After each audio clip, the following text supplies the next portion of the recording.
আদালতে হাজিরা দিতে গিয়ে গতকাল আবারও ডক্টর ইউনূসকে লোহার খাঁচায় বন্দী হতে হয়েছে।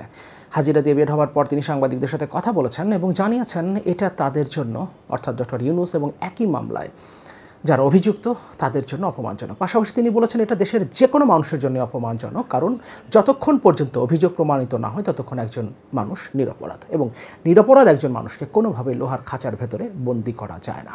অন্যদিকে আইনমন্ত্রী আনিসুল হক বলেছেন ডক্টর ইউনূস যে মন্তব্যগুলো করছেন, অর্থাৎ তাকে লোহার খাঁচায় বন্দী করা হচ্ছে, এই মন্তব্যগুলো দেশের এবং দেশের জনগণের জন্য অপমানজনক।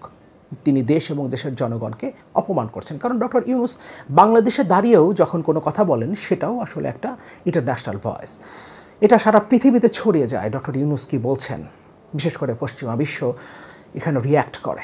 কারণ যেই দিন ডক্টর ইউনূস এই কথাটা বলছেন, অর্থাৎ গতকাল, সেই দিনই আইনমন্ত্রী আনিসুল হকের সাথে দেখা করেছেন ইউরোপীয় ইউনিয়নের দুজন প্রতিনিধি, এবং তারাও ডক্টর ইউনূসের বিরুদ্ধে এই মামলার বিষয়ে কথা বলেছেন। ফলে আইনমন্ত্রী আনিসুল হক মনে করছেন ডক্টর ইউনূস দেশ এবং দেশের জনগণকে অপমান করছেন। বাস্তবতাটা কি? এই দেশ, এই রাষ্ট্র কিংবা সরকার কি ডক্টর ইউনূসকে অপমান করছে, নাকি ডক্টর ইউনূস দেশ এবং দেশের জনগণকে অপমান করছে? আপনার কি মনে করেন? এই ভিডিওর কমেন্টে জানাতে পারেন। কিন্তু ডক্টর ইউনূসের সাথে যেটা করা হচ্ছে, সরকার যেটা করছে, এর পেছনে মূল কারণটা কি? এতদিন দেশে শুধুমাত্র আলোচিত হতো ব্যাপারটা শেখ হাসিনার ব্যক্তিগত আক্রোশ চরিতার্থ করবার জন্যই ডক্টর ইউনূসের বিরুদ্ধে একের পর এক মামলা দেওয়া হচ্ছে, 100-র উপরে মামলা দেওয়া হয়েছে এবং তাকে হয়রানি করা হচ্ছে, দেশে আলোচিত হতো। কিন্তু এখন দেশের গণ্ডি ছাড়িয়ে এটা আন্তর্জাতিক বিশ্বেও একই আলোচনা হচ্ছে। শেখ হাসিনা তার ব্যক্তিগত আক্রোশ ডক্টর ইউনূসের প্রতি, তার ব্যক্তিগত আক্রোশ চরিতার্থ করার জন্যই ডক্টর ইউনূসকে হয়রানি করছেন। আক্রোশটা কোত্থেকে এসছে? 2007 সালের 111-এর তত্ত্বাবধায়ক সরকারের সময় ডক্টর ইউনূস একটা রাজনৈতিক দল প্রতিষ্ঠা করতে চেয়েছিলেন সামাজিক শক্তি নামে, এবং তৃতীয় একটা শক্তি তিনি গড়ে তুলতে চেয়েছিলেন প্রধান দুটি রাজনৈতিক দলের বাইরে। যদিও তিনি সেই জায়গাটা থেকে সরে এসেছিলেন, কিন্তু তারপরও ডক্টর ইউনূস একটা রাজনৈতিক উদ্যোগ নিয়েছিলেন এবং তিনি রাষ্ট্র ক্ষমতায় যেতে পারতেন।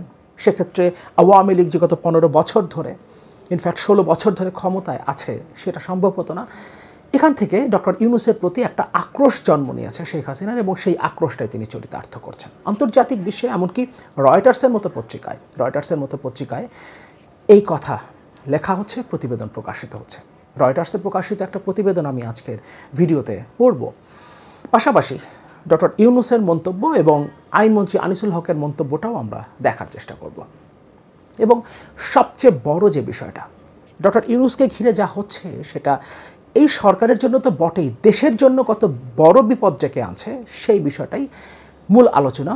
সে আলোচনায় যাব, তার আগে আমরা একটু রয়টার্সের রিপোর্ট এবং দুজনের বক্তব্য দেখে নিই।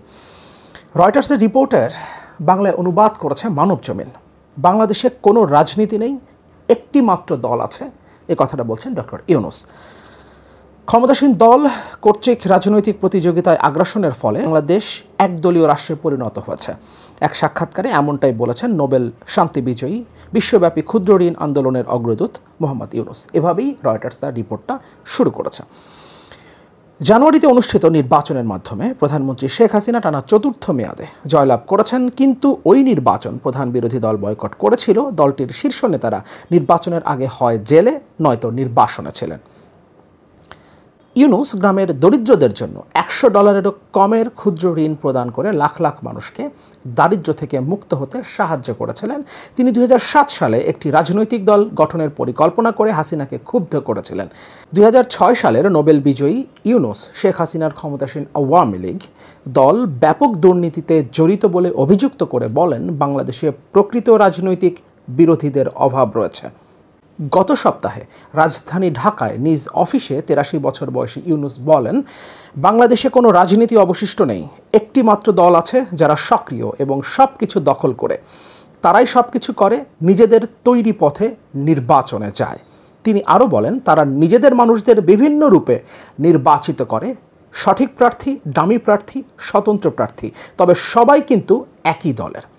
আইনমন্ত্রী আনিসুল হক বলেছেন, তিনি ইউনূসের মন্তব্যের সাথে একেবারেই একমত নন।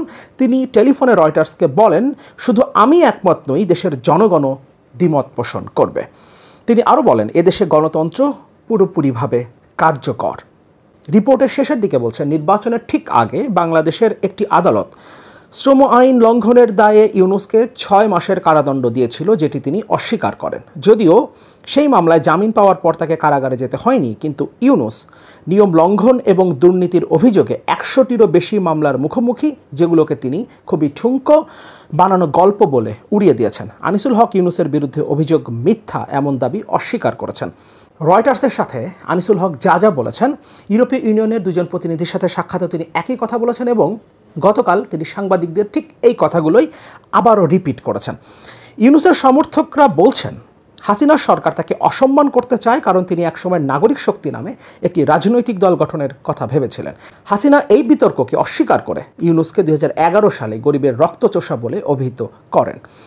কোনো নাগরিক রাজনৈতিক দল গঠনের চেষ্টা করলে সেটা কি অপরাধ, এমন প্রশ্ন রেখে ইউনূস বলেন তিনি রাজনীতির জন্য উপযুক্ত নন বুঝতে পেরে মাত্র 10 সপ্তাহ পরে এমন একটি দল গঠনের ধারণা ত্যাগ করেছিলেন। ইউনূস বলেন, বাংলাদেশে প্রতিযোগিতামূলক রাজনৈতিক ল্যান্ডস্কেপ পুনরুজ্জীবিত করাটা কঠিন হবে, পুনরায় শুরু করা খুব বেদনাদায়ক হবে, কারণ আমরা এটিকে এমন এক জায়গায় নিয়ে এসেছি যেখানে এটি সম্পূর্ণরূপে অদৃশ্য হয়ে গেছে। তার মানে ডক্টর ইউনূসের ভাষ্য অনুযায়ী দেশে এখন কোনো ধরনের রাজনীতি নেই, কেবলমাত্র একটা দল আছে যারা সব কিছু দখল করে বসে আছে।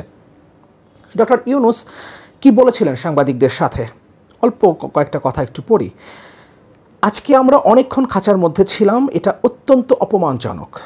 আজকে আমরা অনেকক্ষণ খাঁচার মধ্যে ছিলাম, বলা হয়েছিল আপনি থাকেন, কিন্তু আমরা সারাক্ষণ লোহার মধ্যে ছিলাম। আমি আগেও প্রশ্ন তুলেছি, এটা ন্যায্য হলো কিনা। আমি যতদূর জানি, যতদিন আসামি অপরাধী হিসেবে দোষী সাব্যস্ত না হচ্ছে ততদিন তিনি নিরপরাধ হিসেবে বিবেচিত হবেন। যে কথাগুলো শুরুতে বলছিলাম, ডক্টর ইউনূস খাঁচার মধ্যে একজন মানুষকে, শুধুমাত্র তাকে নয় বা তার সাথে একই মামলায় অন্য যারা অভিযুক্ত তারাই নন, দেশের যে কোনো মানুষকে এভাবে খাঁচার মধ্যে বন্দি রাখার বিরুদ্ধে কথা বলেছেন। ডক্টর ইউনূস বলেছেন, মানি লন্ডারিং, অর্থ আত্মসাৎ, প্রতারণা এসব শব্দের সঙ্গে পরিচিত নই, অথচ এসব শব্দ আমার ওপর আরোপ করা হচ্ছে, আমাদের হয়রানি করা হচ্ছে।